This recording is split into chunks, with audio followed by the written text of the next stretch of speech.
Welcome to part 12 of this video series. Today we're going to be discussing whether to buy new, used, or build your own small liveaboard boat. And thank you for supporting the creation of this video series.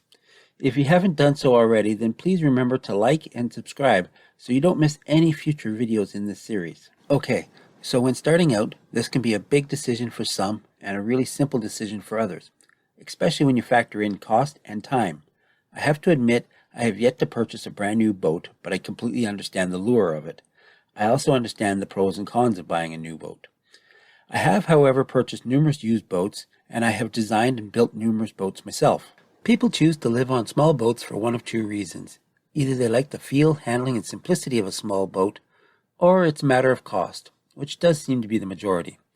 So for a lot of people who are looking at small boats to live on, the cost of buying new can be daunting, especially when you take in the cost of all the required accessories and modifications to make a boat suitable for living aboard.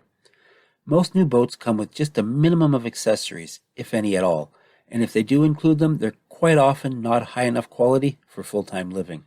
I saw one major boat manufacturer say they don't include anything with their boats because boaters have such wide preferences of what they like, and it would be wasteful to add anything. Personally, this sounds like they're just cutting costs. But I hate to admit it, to a point they're right. So when you price out a new boat, plan on spending a lot more money before it ever gets into the water.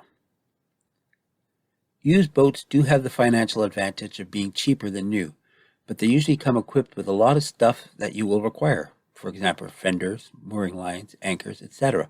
They all come from the past owner. So you're not starting completely from scratch, which can be very, very expensive.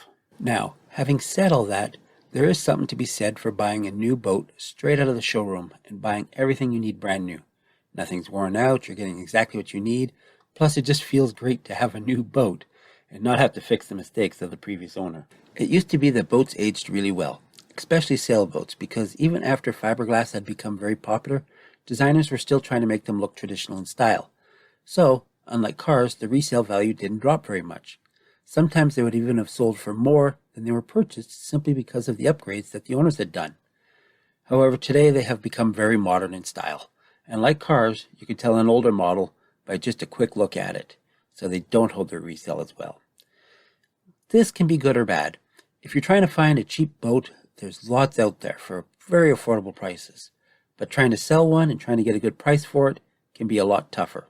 If you buy a used boat, there are still some additional costs, like for example, you should always get it surveyed. Never trust that the person selling the boat is that honest. You never know, it might have problems with delamination or blistering if it's fiberglass, rust if it's metal, or wood rot if it's wood, all in locations you wouldn't even think to look. And then there are the surprise costs. I recently bought a sailboat that was on a cradle that I had to have moved. What I didn't know was it was sitting on very soft ground and they had a lot of problems trying to pick it up. And because I was paying by the hour, the cost of moving it ended up tripling. I can only think of 3 reasons why a person would want to build a boat today. The first one being a sense of pride, that feeling of saying, I did this. I know every screw and board in it. There is nothing on this boat I can't fix because I'm the one who built it. Boats have been built by master carpenters to complete novices, and it doesn't matter if you build a traditional schooner or a small shanty houseboat. You have the absolute right to be very proud of it. The second reason is there is simply nothing on the market that fits your needs. There are a lot of boats in all shapes and forms throughout the world, but unfortunately here in North America, boats only have a few basic shapes and styles that are mass-produced, which if you ask me is a little sad. One example of requiring something that wasn't on the market was a gentleman I met in my travels who had built his own small liveaboard boat completely around having a huge heavy welder on board that he needed for his floating mobile welding business. The boat was only 26 feet long, and it was designed so the welder was mounted in the center of the boat, right on the bottom, so that he can keep the weight centered and low for balance. The last reason is cost. I've seen tons of boat building projects abandoned simply because they ran out of money. Most people don't realize how much it can cost to build your own boat. In fact, 99% of the time, it costs more to build your own boat than to just buy one. However, one major advantage is you can pay it as you build it without going into any debt, which if you're looking at being a liveaboard to keep your monthly costs down is a huge, huge bonus. One major con of building your own boat is time. Building a boat is not something most people can do in a month or two. It usually takes years. The very first time I lived on a boat for any length of time was about 30 years ago. I was a captain for a gentleman from Canada to the Caribbean. He had spent 18 years building his dream boat, and even though he did an absolute amazing job building it, by the time he was done, he was too old to operate it. He also had some other issues, which I won't get into here. But anyways, he was required to hire someone to operate it for him, which was really sad.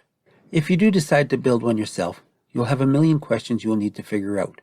But one of the first questions you'll need to answer is if you want to design the boat yourself, or buy a kit or completed hull and finish it, or buy plans online.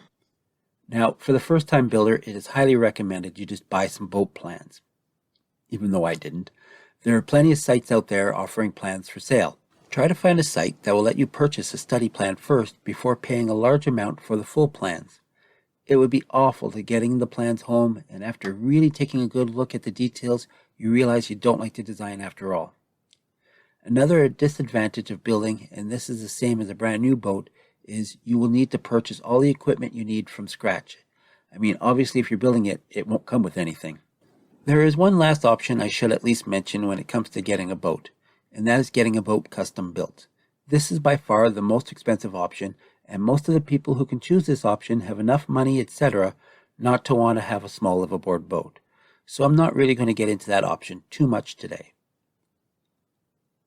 In closing, whether you're buying a new boat right out of the showroom, buying a used boat, or building your own, it's the personal touches that makes your boat a home, and some of these ideas are absolutely amazing. So if you have any of these additions to your floating home, please feel free to show me, just by putting them in the comments below. Thank you again for watching. I hope you enjoyed this video series on living aboard a small boat. If you have, then please subscribe so you don't miss any future videos.